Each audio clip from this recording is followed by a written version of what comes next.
Assalamualaikum. Minna. Okey, hari ni kita nak borak pasal ranking kekuatan anggota-anggota Cruise Rohit Pirate. Sebelum tu, dalam video ni totally semua ni pendapat aku. Kalau korang ada pendapat lain, just drop je komen kat bawah, okey? Walaupun aku buat ranking ni, tak bermakna yang nombor 5 ke bawah tu lemah ke apa tau. Bagi pendapat aku, kesemua anggota Cruise Rohit Pirate ni, dorang ni mempunyai kelebihan dan boleh dikatakan juga dorang ni mempunyai kekuatan yang seimbang jugalah. Untuk ranking kali ni, aku tak akan ulas banyak lah. Kita akan ambil part-part yang best je. Yang ke-10 ialah Nami. Tugas dia ni dalam Cruise Rohit Pirate ialah seorang navigator. Dia ni antara yang terawal jugalah yang Luffy rekrut. Sebelum time skip, Nami ni mempunyai bounty sebanyak 16 million berry. Tapi untuk after time skip pula, bounty Nami ni meningkat sebanyak 66 million berry. Untuk Nami ni, dia ni tak adalah favourite sangat dalam pertarungan sebab dia ni antara yang tergolong dalam trio penakut. Untuk dalam pertarungan, Nami ni menggunakan senjata Climatek yang dibuat oleh Usopp. Senjata tu membolehkan Nami ni memanipulasikan cuaca macam tu lah. Lagi-lagi si Nami ni dah dapat Zeus, lagi susah lah opponent nak handle Nami ni. Tapi baru-baru ni diorang ni buat hype pula. Si Nami tu pergi berebut Zeus dengan Big Mom. Lepas tu Brook ni pula buat hype juga, dia pergi tebas Zeus tu. So lepas tu kita tak tahulah apa jadi kat Zeus tu lepas ditebas oleh Brook. Dia ni mati ke ataupun si Big Mom dengan Nami ni dapat separuh-separuh Zeus tu. Yang tu kalau macam tu kira okey lah kan. Untuk favourite match Nami ni, aku boleh cakap fight dekat Alabasta. Masa tu Nami telah bertarung dengan Miss Double Finger. Tapi bukan middle finger double finger. Dalam match tu kita nampak lah yang Nami ni betul-betul nak jadi lebih kuat sebab dia ni tak nak lah susahkan orang lain kan. Dia tak nak bergantung dekat orang lain. Yang ke-9 ialah Tony Chopper. Tugas dia ni pula dalam Cruise Rohit Pirate ialah seekor doktor. Seekor pun boleh sebab kita tak tahu, takkanlah nak sebut dia ni manusia pula kan, sebab dia ni adalah seekor haiwan. Dia ni adalah pengguna kekuatan Devil Fruit Hitonomi yang membolehkan Chopper ni jadi macam manusia gitulah. Untuk bounty Chopper ni, aku rasa sebersalah lah kau nak sebut sebab dia ni mempunyai bounty yang terendah dalam Cruise Rohit Pirate dengan sebanyak 100 berry sahaja. Ni disebabkan Maris ni ingat yang Chopper ni hanya haiwan peliharaan untuk Rohit Pirate. Part tu Chopper memang bengang lah sebab dia ni dah bertarung dengan sejati lah. Dia lawan dengan orang kuat-kuat pun dapat trick macam tu je. Dia sedih gak lah. Dia ni untuk dalam pertarungan kita boleh cakap special dia ni dalam combat lah sebab dia ni mempunyai kung fu point macam-macam lah. So untuk after time skip pula, Chopper ni memang dah banyak berubah sebab usia dia dah meningkat. Dia ni mampu untuk mengawal kekuatan dia. Untuk match terbaik dia ni pula, aku boleh cakap time dia pair dengan Usopp, time dia kalahkan Mr. Four dengan Miss Merry Christmas. Part tu aku boleh cakap pair diorang dua ni memang solid habis lah. Memang perfect tu. Harapnya nanti dekat Perang Wano kita dapat lah tengok pair di antara Chopper dan Usopp lagi. Yang ke-8 ialah Franky.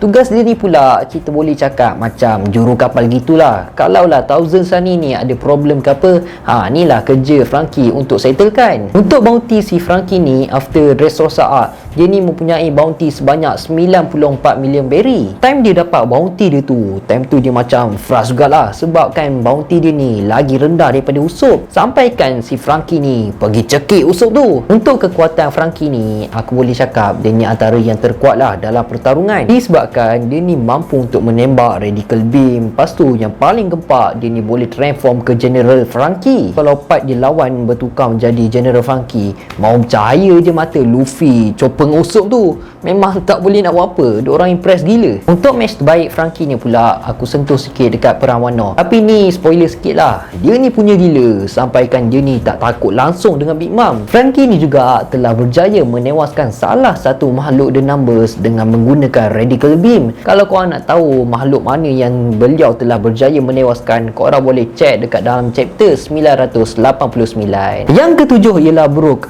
Brook ni adalah seorang musician untuk kru dorang. Brook ni adalah pengguna kekuatan Devil Fruit Yomi Nomi yang membuatkan jiwa seseorang yang dah mati tu boleh hidup semula. Untuk bounty si Brook ni pula, dia ni mempunyai bounty sebanyak 83 million berry. Aku paling suka poster bounty dia ni sebab poster dia ni lain dari lain. Poster dia ni macam nak ajak orang pergi konsert dia tu. Untuk kekuatan dia ni, aku tak nak ulas banyak. Brook ni juga adalah pengguna pedang. Setiap kali serangan dia ni akan keluar ais disebabkan kekuatan soul dia tu. Untuk match terbaik dia ni pula, aku boleh cakap time dia tengah curi poneglyph, Brook telah bertarung dengan salah seorang Yonko, iaitu Big Mom. Dalam match tu kita boleh nampak keberanian bro ni. Dia ni macam tak ada rasa takut langsung bila bertarung dengan salah seorang Yonko. Walaupun dia tahu kekuatan dia tu tak adalah sampai level Yonko, tapi dia hadap je. Yang keenam pula ialah Usopp. Usopp ni adalah seorang sniper untuk kru dorang. Ni mesti ramai pelik sebab kenapa aku letak Usopp ni lagi atas daripada Franky dengan Brook. Lepas kejadian yang berlaku dekat Dressrosa, bounty untuk Usopp ni telah meningkat dengan mencanak dengan sebanyak 200 million berry, dan beliau juga telah mendapat gelaran God Usopp selepas Usopp ni berjaya menewaskan Sugar. Kenapa Usopp ni layak untuk ada dekat atas orang? Disebabkan aku dapat rasa dekat perang Wano ataupun after Wano Arc, kekuatan sebenar Usopp ni bakal ditunjukkan. Lagipun Usopp ni anak kepada pakar tembak yang cukup hebat, iaitu Yasuo. Jadi aku dapat rasakan yang satu hari nanti Usopp ni bakal mewarisi kemahiran dan skill daripada Yasuo. Dengan Usopp ni mampu untuk menggunakan Kebun Shoko Haki, walaupun Usopp ni masih lagi tak sedar lagi dengan kemampuan haki dia. Korang cuba bayangkan kalaulah Usopp ni mahir untuk menggunakan Kebun Shoko Haki dengan skill menembak dia tu, aku dapat rasa dia ni akan jadi level macam Sanji, Zoro macam tu lah. Untuk match terbaik Usopp ni dah tentulah waktu dia lawan dengan Perona. Waktu tu memang gila lah. Dengan time tu Sogeking tu ada muncul. Part tu memang Perona tak boleh nak buat apa-apa. Seterusnya ialah Nico Robin. Robin ni mempunyai kemahiran untuk membaca poneglyph. Disebabkan tu World Government dengan Marines ni memang buru dia ni dari kecil lagi. Robin ni mempunyai kekuatan Devil Fruit Hana Hananomi, dan dia ni juga mempunyai bounty sebanyak 130 million berry. Untuk kekuatan Robin ni tak banyak lah kita boleh borak, tapi dia ni banyak jugalah membantu kru Straw Hat Pirate dalam pertarungan. Sebelum time skip tu pun dia ada cuba untuk selamatkan Zoro dari diserang oleh Kizaru, tapi sepanjang dia join kru Straw Hat Pirate ni, kita tak dapat lagi tengok yang Robin ni dapat jumpa opponent yang betul-betul kau dapat uji Robin. Kebanyakan Robin dia jadi macam backup je lah. Jadi untuk perang Wano nanti, aku mengharapkan dia ni akan bertarung dengan salah seorang Tobiropo, iaitu Black Maria. Andailah match ni jadi, aku rasa match ni memang sesuai lah untuk kita dapat tengok kekuatan penuh untuk Nico Robin. Yang keempat pula ialah Vince Smoke Sanji. Untuk tugas dia ni pula dalam kru Straw Hat Pirate ialah seorang tukang masak, dan dia ni juga mempunyai bounty sebanyak 330 million berry, lebih tinggi daripada bounty Zoro. Sanji ni juga memang antara yang terkuat lah, disebabkan dia ni juga tergolong dalam Master Trio. Dalam setiap match, Sanji ni juga memang akan dapat opponent yang memang cukup kuat jugalah. Dengan dia ni dah dapat kemampuan daripada Red Suit Jerma Double Six, kita dapat tengok lah yang kekuatan Sanji ni lepas pakai Red Suit tu memang meningkat banyak lah. Sampaikan Sanji ni dengan mudah je bertarung dengan salah seorang Tobiropo, iaitu PJ1. Dalam anime baru-baru ni pun Sanji telah pun bertarung dengan S-Drake. Jadi Sanji ni memang layak lah kalau kita nak cakap dia ni antara yang terkuat dalam Straw Hat Pirate. Untuk match terbaik Sanji ni, aku pilih time dia bertarung dengan Ziabura. Dalam match tu kita dapat tengok yang Sanji ni pertama kali menggunakan kekuatan terhebat beliau, iaitu Diablo Jamber. Seterusnya ialah Jinbei.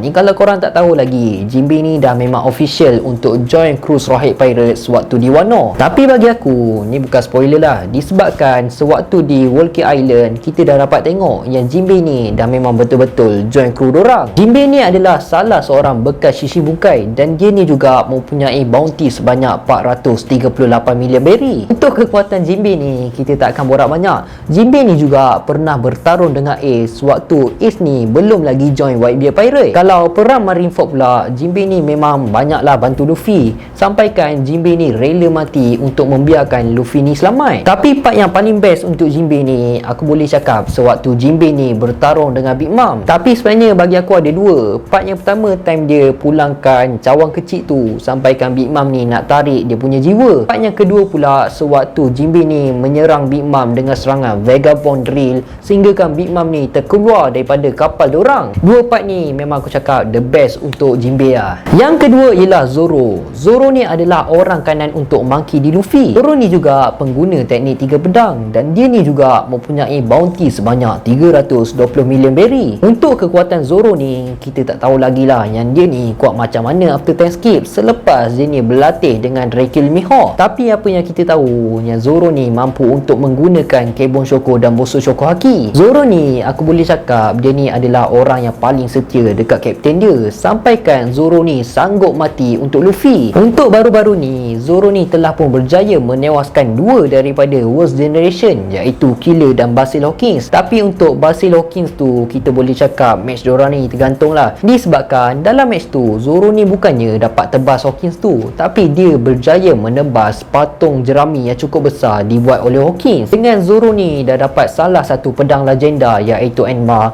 aku rasa Zoro ni mesti lagi padu lah lepas ni. Macam apa yang aku pernah cakap dalam video-video sebelum ni pasal Zoro, aku dapat rasakan yang Zoro ni bakal bertarung dengan salah seorang komander Yonko dekat perang Wano nanti. Rasa aku yang paling kuat, aku boleh cakap Zoro ni akan bertarung dengan King, walaupun aku nak King tu bertarung dengan Marco. Yang pertama dan lain tak bukan, iaitu Captain untuk Straw Hat Pirate, Monkey D. Luffy. Untuk kekuatan dia ni, aku tak nak borak banyak lah, sebab mesti dah ramai tahu macam mana kekuatan dia ni. Tapi untuk kekuatan Luffy sekarang ni, aku boleh cakap level kekuatan dia ni dah sama dengan First Commander Yonko. Untuk cakap kekuatan Luffy ni dah sama level dengan Yonko, kita kena tengok lah dekat Wano nanti macam mana dia ni nak handle dua Yonko dalam satu masa. Sebab sekarang ni pun Luffy dah declare untuk menewaskan Big Mom dan Kaido dekat perang tu juga. Aku pun tak tahulah macam mana Luffy tu nak kalahkan dua Yonko dalam satu masa. Tapi dengan gaya Luffy sekarang ni, memang dah level lain lah. Bukan sama macam time dia lawan dengan Don Krieg dulu.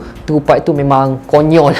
Memang aku cakap, jauh gila beza kot. Dengan Luffy sekarang ni dah mampu untuk menggunakan Advance Carbon Shoko dan Bosu Shoko Haki, aku rasa tak mustahil lah untuk Luffy ni dapat tewaskan dorang. Macam apa yang Rayleigh pernah cakap, training yang betul-betul nak jadikan kita ni lagi kuat sebenarnya dalam pertarungan yang kita tengah hadap. Lagi kuat opponent yang kita kena hadap, lagi bertambah kuatlah kita untuk masa akan datang. Silap-silap Luffy tu dalam perang Wano nanti dia dapat unlock Advance House Shoko Haki. Manalah kita tahu kan. Okey, sampai sini je lah video kita untuk kali ni. Kalau korang ada pendapat lain, just drop je komen dekat bawah. Maaf atas segala kekurangan dan kesilapan dalam video ni. InsyaAllah kita jumpa dalam next video. Assalamualaikum.